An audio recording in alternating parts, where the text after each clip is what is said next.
मौसम बहार है, दिल गुलजार है और ज़िंदगी जैसे भी एक बहता हुआ आबशार है। ये इंटरव्यू देखा भी अभी मैंने। ये अभिमन्यु अरोड़ा साहब ने कमलजीत सिंह का इंटरव्यू किया, मेरे मित्र का, और ये देखकर मुझे बड़ी प्रसन्नता हुई कि मेरा जिक्र भी उन्होंने इसमें किया। कमलजीत साहब ने बड़ा ही अच्छा इंटरव्यू किया है भाई अभिमन्यु, आपने, आपका होमवर्क भी बहुत अच्छा था। तो इन दिनों तो कमलजीत साहब का चर्चा ज़बरदस्त है, क्योंकि उनकी फ़िल्म मिसेज़ और बड़ा नाम करेंगे, ये बहुत ही कामयाब फिल्में, ऑल टाइम ग्रेट मानी जा रही हैं।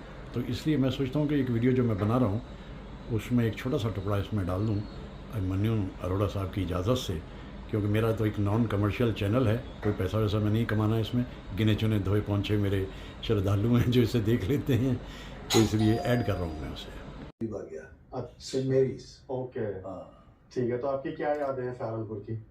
भाई मोस्टली जो मैं अपने आप को सहारनपुर ही भूलता हूँ इसलिए क्योंकि जो सब एक नौजवान लड़के के साथ या ग्रोइंग चाइल्ड के साथ होता है, वो वहाँ मेरे साथ पहली बार हुआ सब कुछ। अच्छा।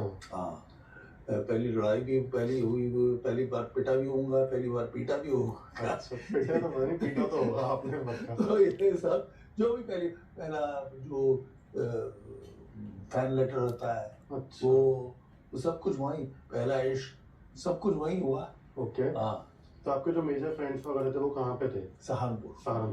तो अभी है वो उनके पास? हाँ, मेरा एक बहुत अच्छा दोस्त है रमेश दत्त, सतीश त्रेहान और सुभाष वशिष्ठ, ये सब हमारे बचपन के साथी हैं, वो आज तक मिलते हैं। अच्छा, अभी होता है आप लोगों का मिलना? रमेश तो लगातार मिलता है। किस बारे में बात होती है? Ramesh retired as a professor of history and English पढ़ाता था, पहले इंग्लिश का प्रोफेसर था, फिर हिस्ट्री का हुआ। तो हम दोनों का शौक एक था, वो उर्दू शायरी के बारे में बात होती थी। और जब हम पहली बार मिले तो हम लोग एक बुक शॉप में मिले, कैम्ब्रिज की। अच्छा। तो वो स्टेचर में थोड़ा सा छोटा था, दुबला पतला था। तो मैं इधर एनडीए की तैयारी कर रहा था, तो मुझे वो कंपटीशन, ये वो मैगजीन्स होती हैं, वो मैं लेने गया था। अच्छा। कैम्ब्रिज बुक शॉप में। तो मैंने ये देखा इसको, मैं कल कुछ देख रहा था, ये भी। मैं कहा क्या देख रहे हो? कहने लगा नहीं ऐसी किताब। मैं कहा क्या करते हो? कहता बीए कर रहा हूँ। मैं कहीं इतना छोटा था, बीए फर्स्ट ईयर में था, मेरे से 1 साल बड़ा, 2 साल बड़ा है। तो तब से मुलाकात है। ओके। तो अभी मूवीज के बारे में बात होती है? वो तो भैया फिर वो उसका वो करता ही, वो पॉडकास्ट वगैरह तो नहीं करता, लेकिन उसका 1 घंटे का हर रोज किसी का भी जन्मदिन हो, बर्थडे हो, गुरुदत्त हो, मजनू सुल्तानपुरी हो, कैफी आदमी हो, कोई भी हो, 70s तक उसकी मास्टरी है। फिल्म, हाँ, फिल्म में कोई भी सवाल, is an encyclopedia of films and history of course. तो उनसे जब बात होती होगी बहुत कुछ सीखने को मिलता होगा। हाँ, बहुत नई बातें, नई चीजें पता चलती होंगी। हाँ, भाई जो भी बात तो वो सियानी करता ही है ना, टीचर है। ऐसा सियाना दोस्त होना बहुत जरूरी है। एटलीस्ट ये होता है ना कि तुम जब उन लोगों से मिलते हो, जैसे आज कवल सर के साथ हम बैठे हैं, तो अभी जो बातें हमारी इससे पहले भी हुई है, बहुत चीजें सीखने को मिलती है इंडस्ट्री के बारे में, लोगों के बारे में, आसपास जो हमें इतनी नॉलेज नहीं है। जब मैं आपके बारे में पूरा एक बार ऑनलाइन देख भी रहा था, इतनी चीजें थी शायद मुझे नहीं पता थी, है ना? ठीक है। पता नहीं ताश खेल रहे थे हम लोग, डीलर्स चलती थी ट्रेन में ताश खेल रहे थे, और साहब वो 10 रुपए जो मैं हारा हूँ वो मुझे आज तक याद है। अच्छा। पैसे वैसे होते कहाँ? कौन सी ईयर की बात थी? ये बहुत ईयर भूल जाओ, हिस्ट्री भूल जाओ। मैं हिस्ट्री का ईयर के बारे में कोई बात नहीं करेंगे। हिस्ट्री का स्टूडेंट नहीं हूँ मैं फिलोसफी का स्टूडेंट। ठीक है। और साइकोलॉजी का। तो एक्टिंग का सर आपको कब डिसाइड करा आपने? क्योंकि आप उस टाइम सहारनपुर में ऐसा कुछ कर रहे थे? नहीं, बिल्कुल नहीं। मैंने ना तो कभी थिएटर किया ना कुछ किया, सिर्फ मुझे उर्दू शायरी का शौक था। बाकी मैं जाना क्या है, मैं बोर्डिंग स्कूल में पढ़ा वहाँ मसूरी में। उसका नाम स्कूल का हमारे सेंट जॉर्जेस कॉलेज था, और वहाँ पढ़ा, तो वहाँ से ज़्यादातर लड़के जो थे वो आर्म फोर्सेस में जाते थे। वैसे तो मेरे क्लासमेट्स जो हैं वो और दायरों में भी हैं, एक तो वाइस चांसलर भी रहे हैं अच्छा। हमारे। हाँ, बहुत लायक, हम में से सबसे लायक जो था वो राम, वो तो जेएनयू में भी कंसल्टेंट रहा है वगैरह। ऐसे अपने इसी रमेश दत्त के पास बैठा था, घर में इसका इंतजार कर रहा था, ये बाहर गया हुआ था। अच्छा। तो I was browsing through a magazine, मेरा ख्याल फेमिना थी, क्या थी याद भी नहीं है, फेमिना होगी या फिल्म फेयर होगी। उसमें इंस्टीट्यूट का वो था, FTII का फॉर्म था। तो वो जब आया तो मैंने कहा यार ये इसमें एक मैगजीन, इसमें एक आर्टिकल है, वो पढ़ना चाह रहा हूँ, ले जाऊँ? कहने लगा हाँ। तो मैं ले गया, वो फाड़ के मैंने वापस दे दिया उसको, और भर के मैंने, एक अपना दोस्त फोटोग्राफर था, तो वो दुकान जब वो उसके फादर ने बंद की, उसके बाद में गया, उसने 3 फोटोएं ली, एक सामने से, एक इधर से, उधर से, वो भेज दिया मैंने।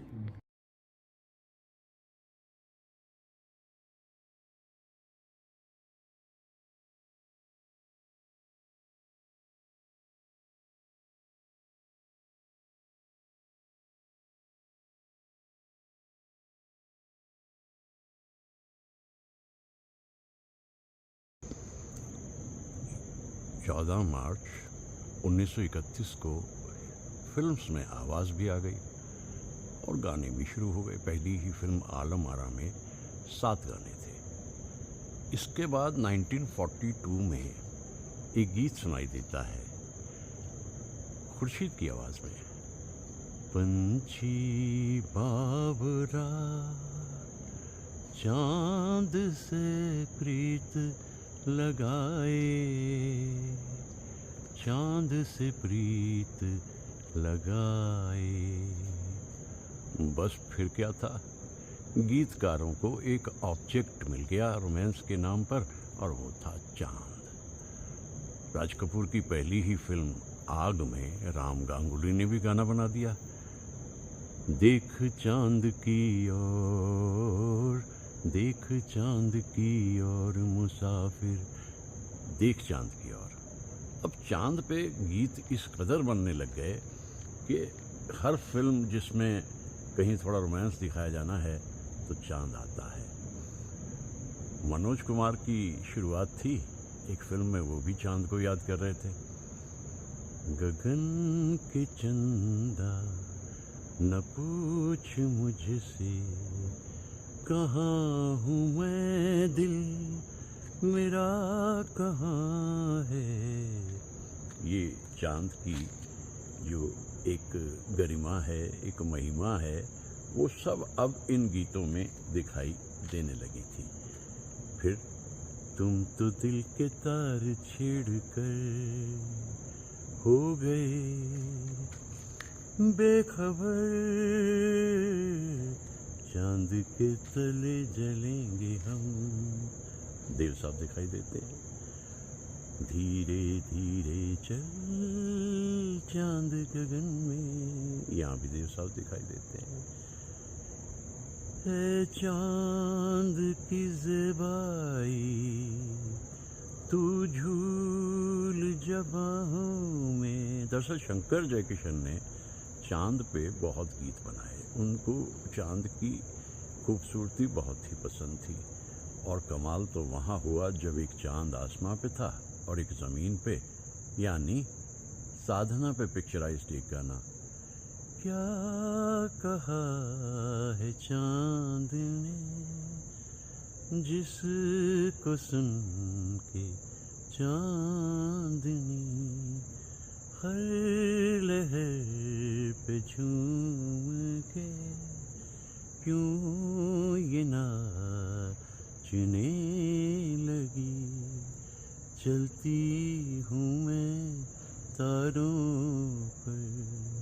ये गीत तो इतना खूबसूरत है और साधना तो इस गीत में इतनी सुंदर दिखाई देती हैं कि बस आप याद ही करते रह जाएं। तो चांद पे जो गीत बने और शंकर जयकिशन ने ख़ास तौर से जो गीत बनाए, दूर के हो चंदा आ मेरी बाहों में आ। अब ये चंदा जो है ये इस कदर रोशनी करता है सबकी ज़िंदगी में कि इस पे बने हुए गीतों को हम इतने बरसों के बाद भी गा रहे हैं। ए चांद ज़रा छुप जा, ए वक्त ज़रा रुक जा। अब ये जो गीत बनते चले जा रहे हैं चांद पे, तो हर गीतकार इस कोशिश में है कि जो महबूबा का और महबूब का रोमांस दिखाना है उसमें चांद का इस्तेमाल ज़्यादा से ज़्यादा कर लिया जाए। तो चांद देखते देखते हिंदी फिल्म्स का हिस्सा बन गया और शंकर जयकिशन के गीतों को एक जगह तो उन्होंने यहाँ तक भी कह दिया शैलेंद्र जी ने, आखिर किसने चांद छुआ है, हम क्यों हाथ बढ़ाते। ये 1969 से पहले का गाना है, क्योंकि उसके बाद तो चांद को छू ही नहीं लिया गया, चांद पे उतर भी गए। कुछ देर तक लोगों ने कहा यार ये तो बिल्कुल ही उबड़ खाबड़ है ज़मीन के टुकड़ों की तरह से, लेकिन फिर लोगों ने कहा देखो भाई ज़िंदा रहने के लिए थोड़ा रोमांस तो चाहिए, और चांद से बेहतर रोमांस कहाँ मिलेगा। ये गीत चांद को देखकर मुझे याद आ रहे हैं। एक बड़ी ही दिलकश सी सहर शुरू हुई है, बस अभी 4 बजे हैं और ये चांद तैयारी कर रहा है यहाँ से दूसरी दुनिया में जाने की। वहाँ पे इसका इंतज़ार हो रहा होगा, यहाँ मैं इसको विदा कर रहा हूँ। एक खूबसूरत सा मंज़र बन जाता है जब हम चांद को देखते हैं।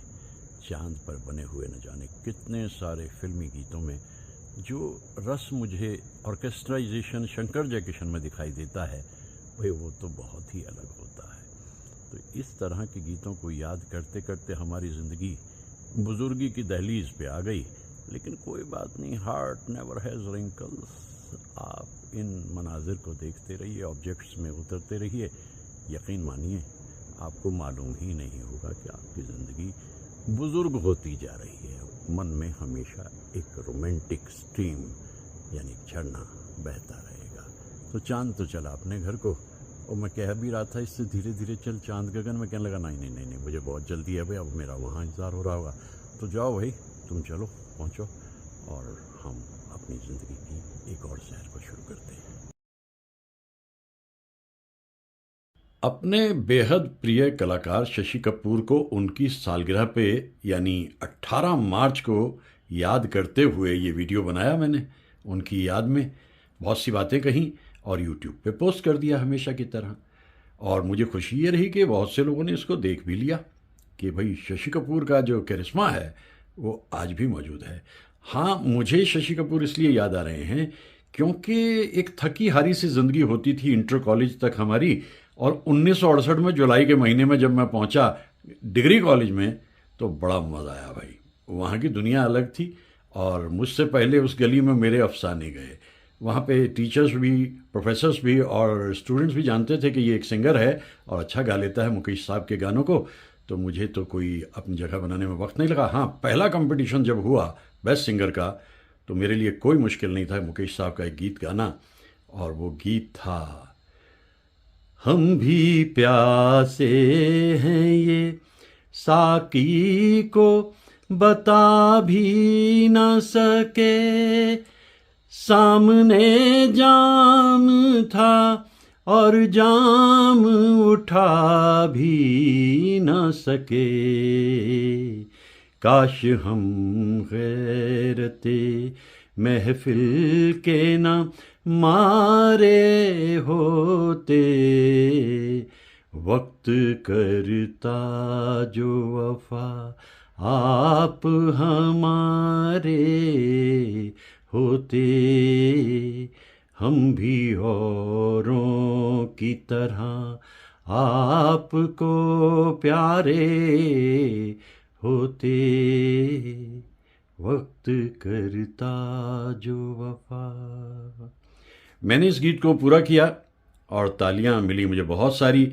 और फिर वो फंक्शन जब अपने आखिरी दौर में आया तो वहाँ जो कन्वीनर थे उस फंक्शन के, उन्होंने कहा भाई इस बार का जो ये पुरस्कार है, ये नया नौजवान आया है कॉलेज में हमारे, तो ये पुरस्कार रमेश दत्त के पास जाता है। तो रमेश दत्त ने वहाँ से शुरू किया अपना सिलसिला और 5 बरस तक लगातार बेस्ट सिंगर अवार्ड मिला।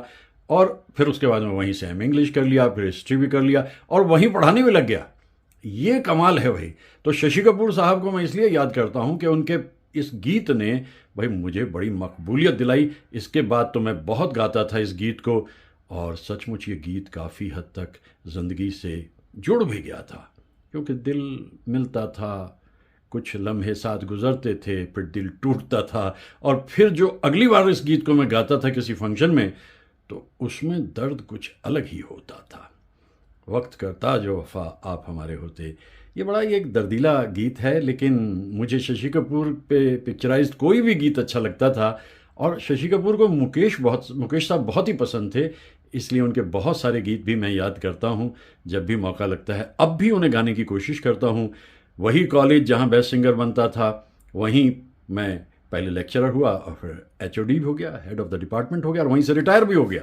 अब आप देखिए कि ज़िंदगी का करिश्मा कितना कमाल का है कि जिस कॉलेज में मेरा सारा जीवन बीता, रिटायरमेंट के बाद फिर मेरी दुनिया बेंगलोर से जुड़ गई। अब मैं बेंगलोर में ज़्यादा रहता हूँ और यहाँ अपने दोस्तों मित्रों के साथ में उस दौर के गीतों को गाता रहता हूँ। और कोई भी कलाकार जिसका मेरे दिल में कुछ है कि भाई उसने कमाल किया था, उसके बारे में मैं कहता हूँ। कामयाब वो था या नहीं, इससे फ़र्क नहीं पड़ता। और ये देखिए, शशि कपूर और धर्मेंद्र और मनोज कुमार एक ही वक्त में तीनों स्ट्रगल करते थे, और तीनों ने अपने अपने हिस्से की शोहरत भी पाई। ये देखिए कितना मासूम सा चेहरा शशि कपूर का, याद करता हूँ। अब ये मार्च का महीना जो है अपने आखिर की तरफ बढ़ रहा है। So we are marching towards end of March. और मार्च की बड़ी अहम घटना जो मैंने पहले ही बता दी है कि 14 मार्च 1931 को आलम आरा के ज़रिए फिल्म्स में आवाज़ आई। हाँ, 1913 में जब राजा हरिश्चंद्र आई थी ना, उसमें आवाज़ नहीं थी। तो लव यानी मोहब्बत यानी इश्क, और अपनी ज़िंदगी में तो ये हमेशा ही मौजूद रहा है। कभी दिस वे कभी दैट वे, एक अजब सी दुनिया ज़िंदगी ने दी, लेकिन हर पल का मज़ा आया। इन विदेशियों से भी मोहब्बतें और प्यार मिला मुझे बहुत, और ये थी वो ज़िंदगी। 1968 जब मैं कॉलेज में पहुंचा, इस तरह का था मैं। कहीं तो ये दिल कभी मिल नहीं पाते, कहीं पे निकल आए जन्मों के नाते, ठनी थी उलझन मेरी अपना मन, अपना ही होके सहे दर्द पर आए, दर्द पर आए। कहीं दूर जब दिन ढल जाए, सांझ की दुल्हन बदन चुराए। एक उड़ान ली थी इस गीतकार ने, इस उम्मीद पे कि जो उनके रिश्तेदार बॉम्बे में हैं वो उनकी मदद करेंगे। रिश्तेदार ने तो पहचाना ही नहीं उन्हें, और ये नौजवान जो है फिर अपने संघर्ष में जुट गए। नाम है योगेश गौड़, गीतकार। तो दरअसल ये अंतरा जो उन्होंने लिखा, कहीं तो ये दिल कभी मिल नहीं पाते, ये उनके दोस्त थे जिनको वो सत्तू के नाम से बुलाते थे। संकट के समय में सत्तू ने योगेश की बड़ी मदद करी, तो ये अंतरा लिख दिया। और दरअसल इसी गीत के ज़रिए योगेश को एक अरसे के बाद अपनी गुमनामी से बाहर आने का मौका मिला। सतरंगे से उनके सपने कभी टूटते थे, कभी बनते थे। हाँ, शुरू में ही एक बड़ा रोमांटिक गीत लिख दिया था उन्होंने, माना मेरे हसीन सनम तू रश के महताब है, पर तू है लाजवाब तो मेरा कहाँ जवाब है। ये गीत बड़ा मकबूल हुआ, फिल्म का तो पता नहीं चला ज़्यादा, एडवेंचर्स ऑफ रॉबिन हुड। इसके बाद भी बर्मन दादा उन्हें बहुत पसंद करते थे, क्योंकि उस पार के गीत बड़े अच्छे उन्होंने लिखे थे। तुमने पिया दिया सब कुछ मुझको, ये जो गीत है लता जी की आवाज़ में बहुत ही खूबसूरत है। और मिली में तो फिर कमाल किया योगेश जी ने, आए तुम याद मुझे, गाने लगी हर धड़कन, बड़ी सोनी सोनी है लेकिन मेरे ख्याल से जिस गीत ने उन्हें बहुत ही प्रतिष्ठा दिलाई वो धुन पंचम की थी। रिमझिम गिरे सावन, सुलग सुलग जाए मन, भीगे आज इस मौसम में, लगी कैसी ये लगन। अब ये गीत तो बड़ा मकबूल हुआ। मैं योगेश गौड़ के गीतों को बहुत पहले से ही पसंद करने लगा था। और सलील चौधरी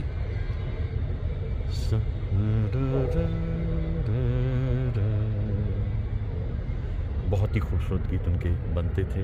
और अभी जैसे ये है ना गीत, जगह ये लोकेशन,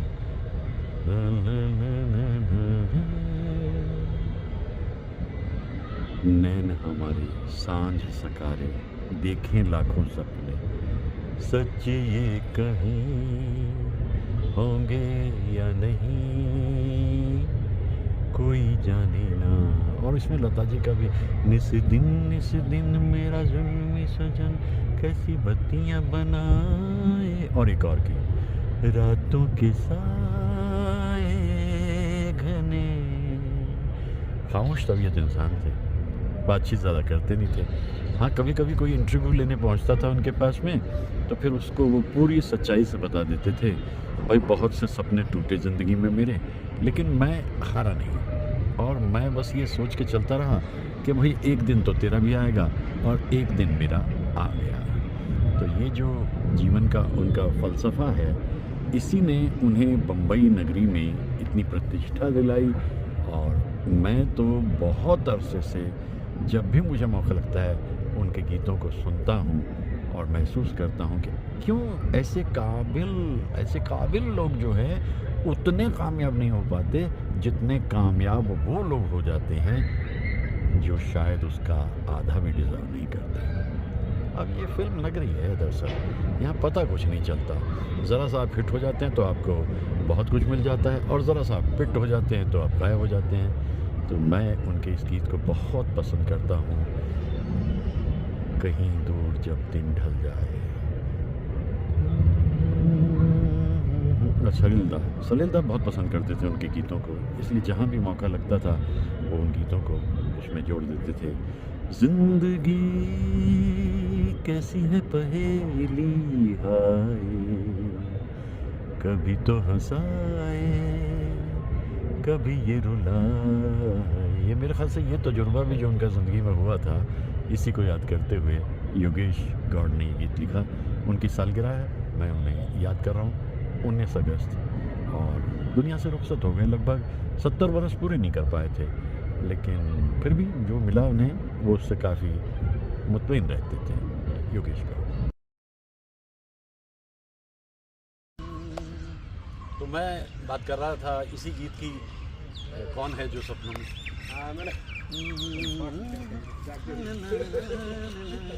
जिस्म को मौत आती है लेकिन रूह को मौत आती नहीं है। इश्क रोशन है, रोशन रहेगा, रोशनी इसकी जाती नहीं है, रोशनी इसकी जाती नहीं है। कौन है जो सपनों में आया, कौन है जो दिल में समाया, लो झुक गया आसमां भी, इश्क मेरा रंग लाया। खिले हुए फूल एक बिखरे और बिछड़े हुए दौर को याद दिला देते हैं, और मुझे शंकर जयकिशन के गाने याद आने लगते हैं। मैं ये भूल जाऊंगा जिंदगी कभी मुस्कुराई थी प्यार में, मैं ये भूल जाऊंगा मेरा दिल कभी खिल उठा था बहार।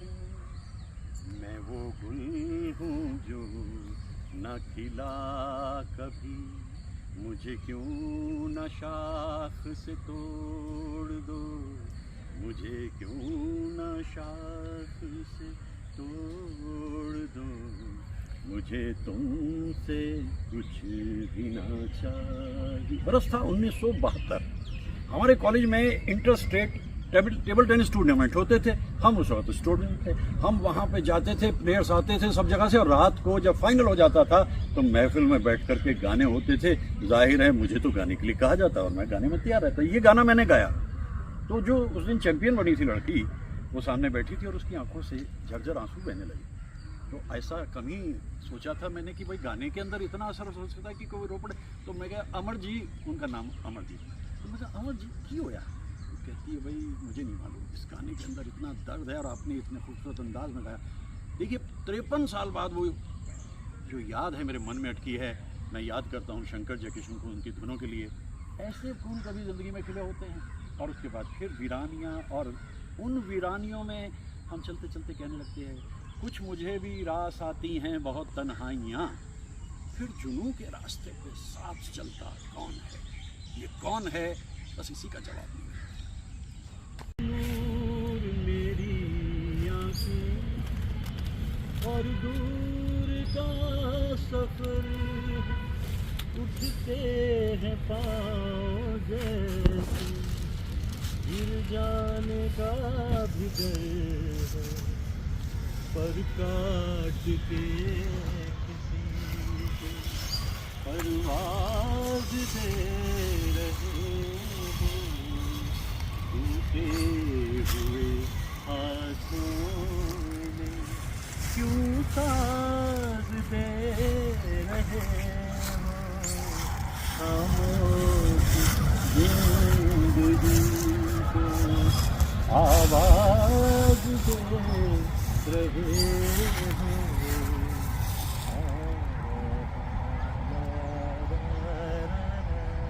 सूखे हुए पत्तों की आवाज़ें, इनके दिलों की धड़कनें और मेरे दिलों की धड़कनें दोनों ही मेल खाती हैं। और ये ज़िंदगी का वो हिस्सा है जो उस हिस्से के बाद अचानक आ जाता है। तो इसलिए हालात कैसे भी हों, कितने भी मुखालिफ हों, the show must go on. Here we go.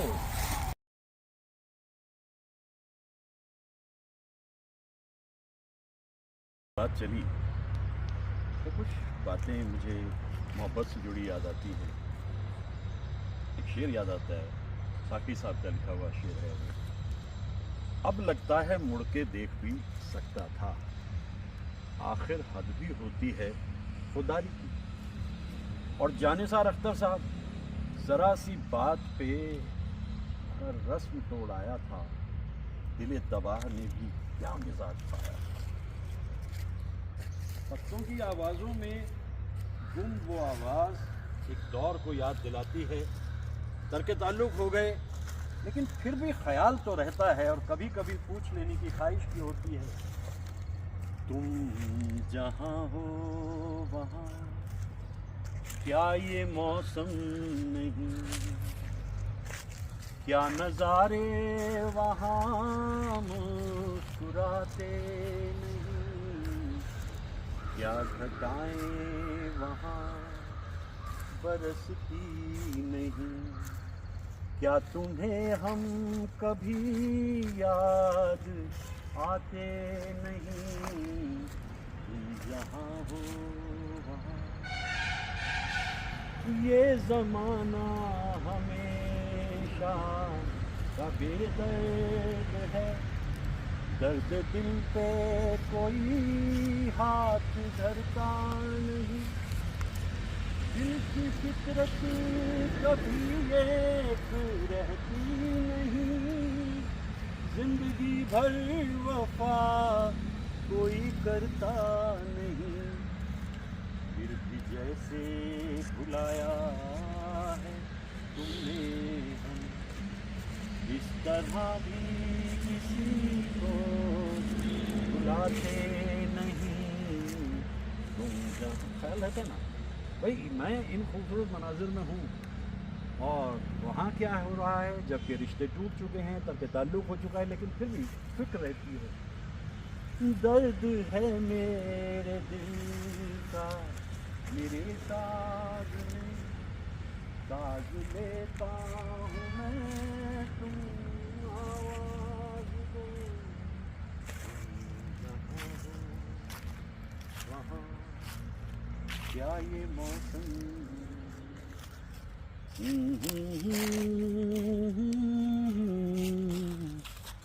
ला ला ला ला ला हा।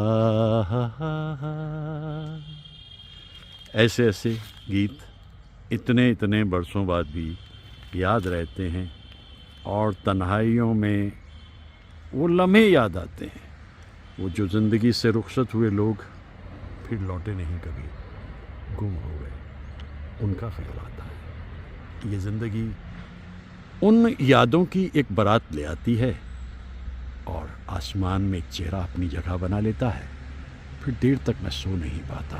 कुछ इस तरह से है आलम ज़िंदगी का।